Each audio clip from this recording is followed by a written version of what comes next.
Le dictateur russe Vladimir Poutine a désormais ciblé les oligarques, également connus comme les hommes d'affaires les plus riches de Russie. Un oligarque russe ayant exprimé des critiques contre Poutine a été assassiné quelques heures après sa dernière déclaration. Les allégations selon lesquelles le Kremlin aurait organisé cette tentative d'assassinat ont provoqué un grand chaos à travers le pays. Un grand nombre d'oligarques russes, ayant soutenu financièrement les forces armées russes depuis le premier jour de la guerre, ont décidé de cesser leur soutien à Poutine en se retournant contre lui. L'économie russe se dirige vers une crise majeure. Les développements récents dans la guerre Russie-Ukraine, qui dure depuis plus de 2 ans, ont conduit à une crise unique dans la politique intérieure russe. La tension générée par les nouvelles de défaites croissantes sur le champ de bataille a récemment atteint un niveau que la fluctuation économique dans les frontières du pays ne peut plus contenir. Les sanctions et embargos imposés par les pays du bloc occidental dirigés par les États-Unis, visant à stopper les politiques expansionnistes et agressives de Poutine et à prévenir une catastrophe mondiale possible, ont laissé la Russie face à la plus grande augmentation de l'inflation de son histoire. Le peuple russe, privé même des droits démocratiques les plus élémentaires pendant les 24 années de règne de Poutine, est désormais incapable de satisfaire ses besoins les plus fondamentaux en raison de la crise économique provoquée par cette tentative d'invasion injuste.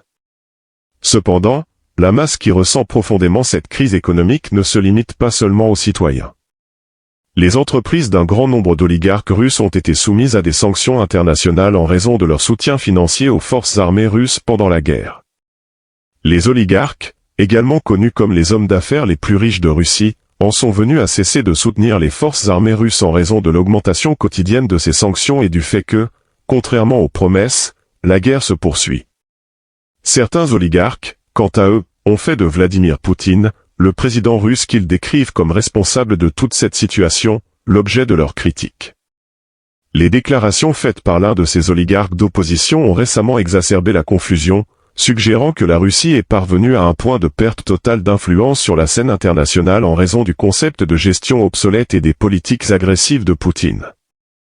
L'oligarque russe a affirmé que cette situation conduira le pays à une dévastation économique et politique irréversible dans quelques années, notant qu'au cours de la guerre, les investisseurs étrangers ont commencé à se retirer complètement du marché boursier russe, considérant la Russie comme une zone à risque.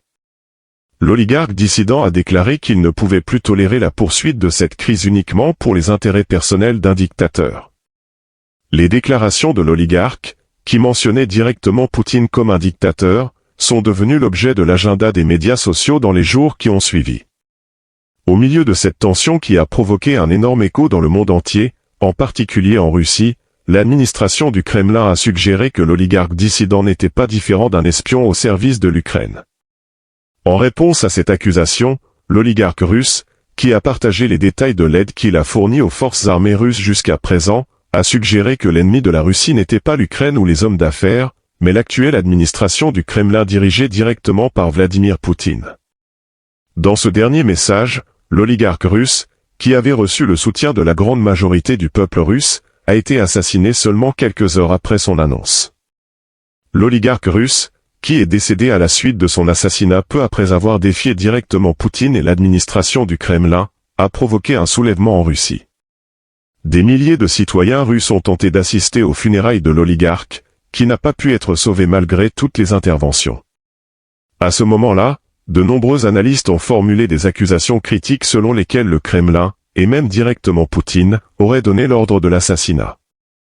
Le dictateur russe Vladimir Poutine, actuellement au centre des soupçons en raison des récentes controverses, n'a pas fait de déclaration contre ces accusations. Cependant, le silence de Poutine n'a pas suffi à empêcher la réaction des autres oligarques russes, qui ne peuvent plus tolérer les tentatives de Poutine de faire taire la moindre critique de son autorité par les méthodes les plus obsolètes et sévères, établissant ainsi. Les oligarques russes, après les récents événements, ont annoncé qu'ils arrêtaient complètement leur soutien aux forces armées russes, un par un. Cependant, cette décision a entraîné une nouvelle flambée d'inflation à grande échelle en Russie. En quelques heures, des centaines de milliers de citoyens russes se sont précipités dans les bureaux de change face à la dépréciation soudaine du rouble et se sont mobilisés pour convertir leurs actifs en devises étrangères. Confronté au plus grand coup économique jamais vu en moins d'une journée, le Kremlin a été pris de court par la décision des oligarques. Le président russe, devenu furieux face au développement, a décidé d'imposer des restrictions sur la vente de devises étrangères. Cependant, cette décision n'a fait qu'exciter davantage la population russe. Dès l'annonce de la restriction, des centaines de milliers de citoyens russes sont descendus dans les rues, lançant des manifestations anti-gouvernementales de grande envergure à travers le pays. Les protestations se sont répandues dans presque toutes les régions de la Fédération de Russie, en particulier dans les villes densément peuplées comme la capitale Moscou et Saint-Pétersbourg, et ont pris des proportions proches de celles d'une révolution totale. Plus tard dans la nuit, surtout à Moscou, les forces de l'ordre ont été incapables d'intervenir face à une foule croissante de manifestants. Le soulèvement, amplifié par l'absence des forces de l'ordre qui s'étaient réfugiées dans les postes de police, a eu des répercussions dans chaque quartier de la capitale. Le fait que les manifestants, ayant presque pris le contrôle de la capitale, se dirigent vers le palais du Kremlin a encore amplifié la confusion. Vladimir Poutine, qui a fui son palais pour éviter de perdre son trône comme tout dictateur confronté à une réaction publique justifiée, a d'abord quitté le Kremlin, puis la capitale Moscou, accompagné d'un grand nombre de véhicules de sécurité. Les manifestations, qui ont continué jusqu'aux premières heures du matin en l'absence de Poutine, supposément transféré dans un de ces lieux sûrs en dehors de la capitale, ont transformé Moscou en un champ de bataille. À la suite des affrontements nocturnes, où les sirènes se mêlaient aux slogans anti-guerre et anti-Poutine, certaines rues ont été temporairement fermées. Les commentaires des experts politiques sur la manifestation, qu'ils décrivent comme le plus grand mouvement de masse jamais vu en Russie depuis la révolution bolchevique, ont attiré une grande attention dans le monde entier. Les experts notent que de nombreux régimes dictatoriaux ont été renversés à la suite de manifestations et révolutions de grande envergure initiées par les peuples eux-mêmes. Ils affirment que l'actuelle administration du Kremlin dirigée par Vladimir Poutine pourrait partager un destin similaire. Les experts, qui soutiennent ces affirmations avec les émeutes récemment croissantes, prédisent que si la situation se poursuit ainsi, Vladimir Poutine perdra son trône d'ici la fin de l'année. À ce stade, les analystes, qui estiment que l'armée se prépare également à se retourner contre le gouvernement, pensent qu'il est extrêmement probable que les forces armées russes se retirent complètement du territoire ukrainien dans un avenir proche et tentent un coup d'État à grande échelle en Russie. Contrairement à de nombreux dictateurs, Poutine, qui a suscité la réaction simultanée de l'armée et du public et est désormais décrit comme une personne indésirable dans son propre pays, est dans un état d'incertitude quant à la conduite à tenir. Vladimir Poutine pourrait adopter une attitude beaucoup plus agressive et prendre des décisions encore plus irrationnelles et erronées que jamais, selon les experts. Cette situation est perçue comme les derniers tremblements d'un trône en train de se détruire. Les experts, qui ont également évalué et prédit l'impact qu'un possible changement de pouvoir en Russie aurait sur la politique mondiale, ont suggéré que la tension dans la politique mondiale diminuera rapidement en l'absence de Poutine. Les experts ont déclaré que le prochain président devra entreprendre un long et intensif processus de réforme pour résoudre la crise militaire, politique et économique créée par Poutine en 24 ans. Ils prédisent donc que le nouveau gouvernement abandonnera immédiatement cette décision d'invasion irrationnelle. Ces affirmations, selon lesquelles les forces armées ukrainiennes obtiendront l'indépendance absolue beaucoup plus tôt que prévu, ont attiré l'attention du monde entier sur les développements radicaux qui auront lieu dans la politique intérieure de Moscou. Des millions de citoyens russes comptent littéralement les jours avant que leur pays ne se débarrasse de ce régime dictatorial obsolète, qu'ils souhaitent voir mettre fin immédiatement à cette tentative d'invasion injustifiée et irrationnelle et traverser la crise actuelle sous la direction d'un leader réformiste, qualifié et démocratique. Un mouvement critique est venu de l'armée ukrainienne après cet avantage acquis contre l'armée russe. Un grand nombre de soldats russes se sont rendus en levant un drapeau blanc. Avec cet événement, le processus de changement dans tous les domaines a commencé. Maintenant, le fait que les soldats qui se sont rendus sous l'influence de cette dernière période anti-Poutine ont rejoint l'Ukraine a été révélé instantanément. Les choses commencent à empirer pour Poutine dans tous les domaines.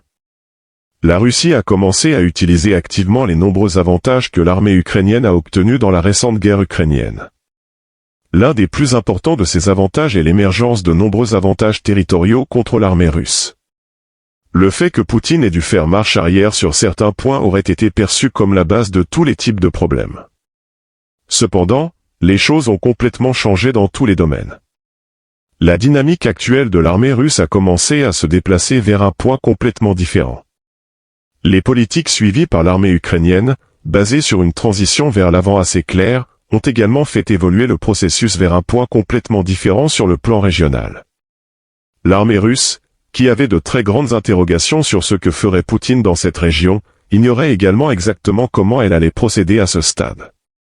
Tous les types de problèmes au sein de l'armée russe ont commencé à évoluer vers un point complètement différent et, lorsque les stratégies les plus importantes ont été apprises par l'armée ukrainienne, les choses ont complètement changé dans tous les domaines. L'armée ukrainienne avait progressivement commencé à déchiffrer le plan de l'armée russe pour le quartier général dans la région de Bakou. L'envergure de ce plan était en réalité un événement assez différent. Bien que l'armée ukrainienne ait remporté de grandes victoires à Bakou, le quartier général russe n'a pas pu être complètement détruit et l'armée ukrainienne n'a pas pu avancer suffisamment. En conséquence, le fait que l'armée russe continue de rester dans cette région malgré toutes les tensions a commencé à complètement changer la donne. À ce moment précis, les déterminations de l'armée ukrainienne étaient telles qu'elles montraient clairement que les choses étaient basées sur un événement complètement différent. Les quartiers généraux russes ont commencé à être identifiés de nombreuses façons sur cette base, avec d'autres étapes prises par l'armée ukrainienne en conjonction avec des véhicules aériens sans pilote. Le processus troublé au sein de l'armée russe a préparé le terrain pour l'émergence d'un problème régional plus vaste grâce aux véhicules aériens sans pilote. Il a également été révélé que Poutine avait en réalité approvisionné le quartier général de cette région avec des munitions envoyées à un seul quartier général de base. De plus, la possibilité d'une autre victoire, bénéfique pour l'armée russe, a également commencé à être discutée. L'armée ukrainienne pourrait également adopter des méthodes de règlement plus importantes dans la région de toute manière, mais une mesure finale prise exactement à ce moment aurait causé des dommages très graves à l'une des lignes de résistance de Poutine. Le quartier général de l'armée russe a également permis de prendre un grand nombre de mesures dans la région. La fourniture d'autres avantages qui seront obtenus dans la poursuite de ce type de structure par l'armée ukrainienne a amené les choses à un tout autre niveau, et en réponse à toutes les dynamiques dans l'armée russe, Poutine a pris des mesures pour faire un pas plus important dans tous les domaines. Bien qu'il ait toujours prévu son attaque sur la région de Bakou, ce dernier mouvement de l'armée ukrainienne a tout changé. L'armée ukrainienne a commencé à envoyer un grand nombre de véhicules aériens sans pilote vers le quartier général de l'armée russe qui approvisionne chaque quartier général. Après le déchiffrage complet de cette région, les choses auraient changé dans tous les domaines. Maintenant, dans cet événement qui serait appelé la clé d'un processus anti-Poutine, les choses auraient complètement changé. Ces dernières dynamiques dans l'armée russe seraient maintenant enregistrées comme le déclencheur principal d'un problème plus important dans tous les domaines, et l'attaque récente contre ce quartier général de l'armée russe a maintenant complètement acculé Poutine. Malgré le grand nombre de soldats stationnés au quartier général russe, l'armée ukrainienne a d'abord fixé les coordonnées pour une attaque directe. Le fait que le quartier général ait été construit par Poutine avec un système de défense spécial était le principal problème qui compliquait encore plus les choses. Il est parti avec les véhicules blindés de l'armée ukrainienne et les unités des forces spéciales ukrainiennes, ce qui a complètement tourné tous les problèmes possibles à partir d'un point de vue régional en sa faveur, et ce qui s'est passé à ce moment a stupéfié l'armée ukrainienne. Le processus a soudainement commencé à se diriger vers un point complètement différent. L'armée ukrainienne a d'abord complètement encerclé le quartier général. Cependant, l'armée russe était complètement acculée. Cet avantage considérable obtenu sur une base régionale a également sérieusement endommagé les dynamiques fondamentales de l'armée russe. Bien que le quartier général ait été encerclé, les soldats russes ont insisté pour ne pas se rendre. L'armée ukrainienne, de son côté, a mobilisé d'autres possibilités qu'elle avait à ce moment. Bien que le grand nombre de roquettes tirées contre les murs ait eu un effet dissuasif au début, il n'a pas été assez facile de prendre ce quartier général à l'armée russe. Les soldats russes sont passés à une formation entièrement défensive et ont mobilisé les moyens dont ils disposaient pour communiquer avec le centre. C'est à ce moment que ce qui s'est passé a montré le véritable début du processus de changement dans tous les domaines. Bien que les soldats russes n'aient pas pu communiquer, le quartier général était complètement équipé comme une forteresse. En raison de cela, il n'a pas pu être capturé par l'armée ukrainienne. De toute façon, l'armée ukrainienne a activé le plan B à ce moment-là. Elle a commencé à envoyer les véhicules aériens sans pilote qu'elle avait vers cette région. Le fait que les véhicules aériens sans pilote ressemblaient à un essaim d'abeilles sur le radar a amené les choses à un tout autre niveau. Les soldats russes ont levé le drapeau blanc directement par peur, et le point le plus important appartenant à Poutine a été capturé par l'armée ukrainienne. Cependant, le fait que l'armée russe ne pourrait plus approvisionner les autres quartiers généraux ferait évoluer les choses vers un processus complètement différent. La chute de ce quartier général a été rapidement entendue par d'autres quartiers généraux russes également. Le fait que l'armée ukrainienne ait concentré toutes ses dynamiques de base sur cet incident a également sérieusement augmenté l'agitation parmi les soldats russes. Cependant, chaque avantage à obtenir a progressivement augmenté, ravivant la revendication selon laquelle le drapeau blanc avait été levé dans certains quartiers généraux de l'armée russe avant même que les combats aient lieu.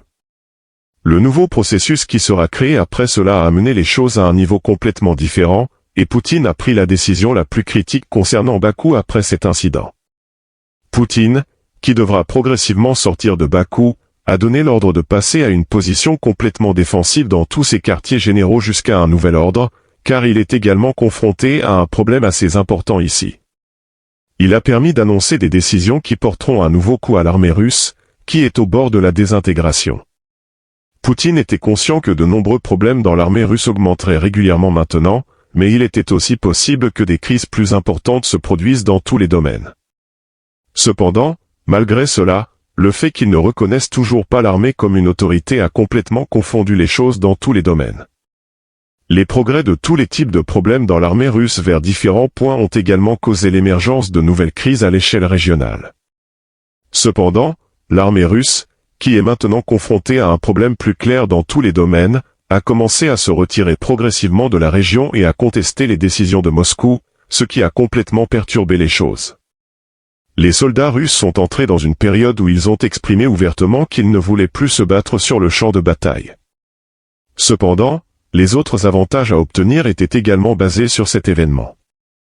L'armée russe, qui était au bord de la désintégration, était à un stade de fracture qui serait complètement endommagé de nombreux points.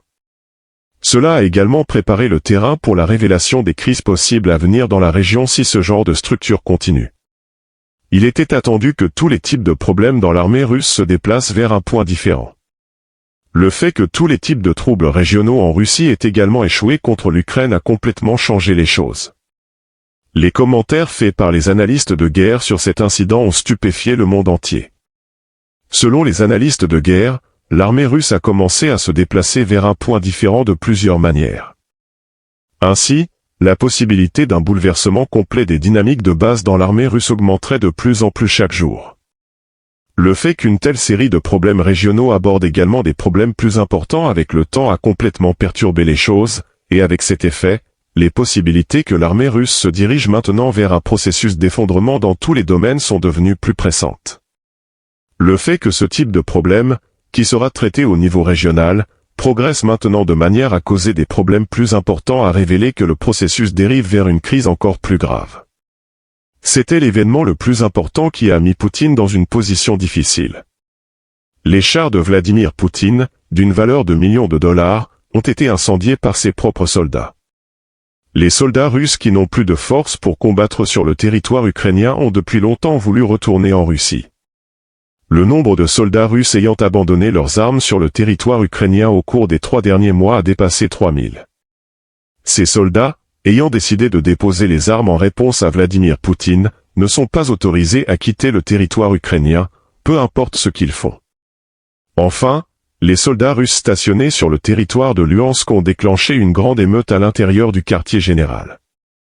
Les soldats russes qui ont d'abord décidé de déposer les armes pour montrer leur réaction à Vladimir Poutine et au commandant russe ont immédiatement déclenché une grande émeute et mis le feu aux chars de l'armée russe. Les chars T-90 de pointe, loués par le chef de l'état-major général russe, Valery Gerasimov, ont été incendiés par les soldats rebelles russes. Des milliers de soldats russes ont quitté le quartier général en mettant le feu à des centaines de chars russes. Avec cette émeute qu'ils ont commencé au plus grand quartier général russe, le leader russe Vladimir Poutine a émis un mandat d'arrêt contre ces soldats mutins. Les commandants russes recherchent les soldats rebelles russes sur le territoire ukrainien. Les événements dans la région de Luhansk, l'une des régions où se déroule la guerre entre la Russie et l'Ukraine, sont devenus le sujet de l'actualité dans le monde entier. L'armée russe a commencé son occupation du territoire ukrainien avec le territoire de Luhansk. Luhansk, l'une des premières régions occupées par l'armée russe en raison de sa proximité avec la Russie, a été occupée par l'armée russe dès les premiers mois de la guerre.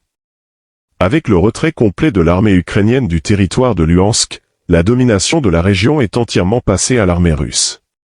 Le leader russe Vladimir Poutine a annoncé qu'il avait annexé le territoire de Luhansk par le biais d'un référendum illégal qu'il avait organisé ici. Bien que la décision d'annexion de la Russie ne soit reconnue par aucun pays, l'administration du Kremlin affirme que Luhansk appartient désormais à la Russie. Cependant, l'armée ukrainienne mène des opérations militaires contre les forces d'occupation. À Luhansk, de temps en temps, il est rappelé que le territoire de Luhansk appartient toujours à l'Ukraine. Pour cette raison, le leader russe Vladimir Poutine a construit un grand nombre de quartiers généraux de l'armée russe à l'intérieur des frontières de Luhansk. Certains de ces quartiers généraux sont connus comme les plus grands quartiers généraux de l'armée russe. Étant donné que le territoire de Luhansk est d'une grande importance pour Poutine, même le quartier général où sont situés les chars et les véhicules blindés de l'armée russe se trouve à l'intérieur des frontières de Luhansk. On sait que des milliers de soldats russes sont stationnés uniquement dans ce quartier général et sont affectés uniquement à la protection de ce quartier général et de ses environs. Parallèlement, parmi les informations obtenues par le renseignement ukrainien, on sait que les systèmes de défense aérienne S-400 déployés à l'intérieur du quartier général protègent ce quartier général 24 heures sur 24. Pour cette raison, l'armée ukrainienne a échoué dans ses opérations aériennes précédentes contre ce quartier général russe. Aujourd'hui, un événement beaucoup plus intéressant s'est produit, Vladimir Poutine a été trahi par ses propres soldats, ce qui a conduit à la destruction de centaines de ses chars. Des milliers de soldats russes stationnés dans ce quartier général de l'armée russe sur le territoire de Luhansk ont mis le feu aux chars russes présents dans le quartier général pour réagir contre le gouvernement et Poutine. Comme il est connu, les soldats russes stationnés sur le territoire de Luhansk sont présents sur le territoire ukrainien depuis 29 mois. Il est de notoriété publique que ces soldats veulent maintenant quitter le territoire ukrainien. Des milliers de soldats russes ne peuvent pas quitter le territoire ukrainien malgré l'expiration de leur contrat. En revanche, l'administration du Kremlin n'autorise pas ces soldats à retourner en Russie. Ces soldats, dont les contrats ont expiré et qui ne veulent plus combattre en Ukraine, souhaitant retourner auprès de leur famille en Russie, sont menacés de prison s'ils rentrent en Russie. En effet, la décision de poursuivre en justice les soldats russes qui quittent le territoire ukrainien ou le font sans autorisation avec une peine de prison de 5 à 10 ans a été approuvée. Ne pouvant plus supporter cette situation, les soldats russes ont déclenché une grande émeute à leur quartier général à Luhansk tard dans la nuit dernière. En réalité, ces soldats ont d'abord décidé de déposer les armes et ont voulu réagir contre Vladimir Poutine et les commandants russes. Des milliers de soldats russes ont abandonné leurs armes au milieu du quartier général et ont déclaré qu'ils ne se battraient plus sur le territoire ukrainien. Cependant, ce mouvement de soldats russes indisciplinés a fortement irrité l'administration du Kremlin, avec l'ordre du chef d'état-major général russe. Il a été décidé d'arrêter tous les soldats russes qui avaient décidé de déposer leurs armes.